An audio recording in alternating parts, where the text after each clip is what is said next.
খাবারের টেস্ট বলতে হবে আপনাদের ভাতের স্মেল, ভাতের থেকে যে একটা সুগন্ধ আসে। আমি প্রথম দিন এসেছিলাম খিচুড়ি খেতে, খিচুড়ি খাওয়ার পর আবার ভাত খাওয়ার লোভ লাগছে দেখে, দিস ইজ ট্রু। তারপর আপনাদের লেমন চিকেন, ভেজিটেবল যে আইটেমগুলো আছে, ভর্তা, সবকিছু রিজনেবল, দিস ইজ ট্রু। অন্যান্য হোটেল থেকে একটু ভালো মানের পরিবেশে খেতে বসলে সেখানে হচ্ছে গিয়ে যদি আপনি খেতে চান এইরকম পরিবেশের খাবার একটু এক্সপেন্সিভ হয়, কিন্তু এখানে রিজনেবল।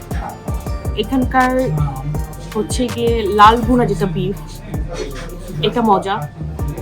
কালা ভুনাটা অ্যাজ ইউজুয়াল আজকে একটু বেশি কালো কালো লাগছে, এই জন্য হয়তো বা কালো ভুনা এটা।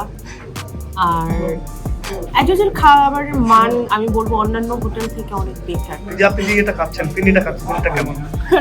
এইটা সেই এটা কিন্তু যেমন এইটা কিন্তু অনেক হোটেলে কিন্তু আপনি এত পরিমাণে চিনির পরিমাণ এত বেশি থাকে যে খাওয়া যায় না। আমাদের এখানে কথা চিনিটা হচ্ছে কেমন? গিয়ে ওইটা অন্যান্য হোটেলে থাকে এটার মধ্যে, আর এখানে হচ্ছে এটার মধ্যে একটা পায়েস নিয়ে মোটামুটি আমরা দুইজন শেয়ার করে ভালোভাবে খাচ্ছি।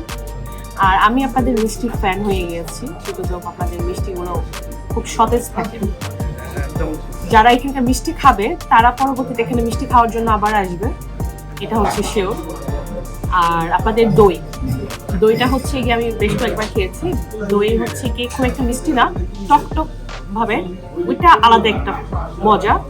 ওইটার সাথে যদি আপনাদের গোলাপ জামুন অথবা এই রসগোল্লা নেওয়া হয়, বেস্ট।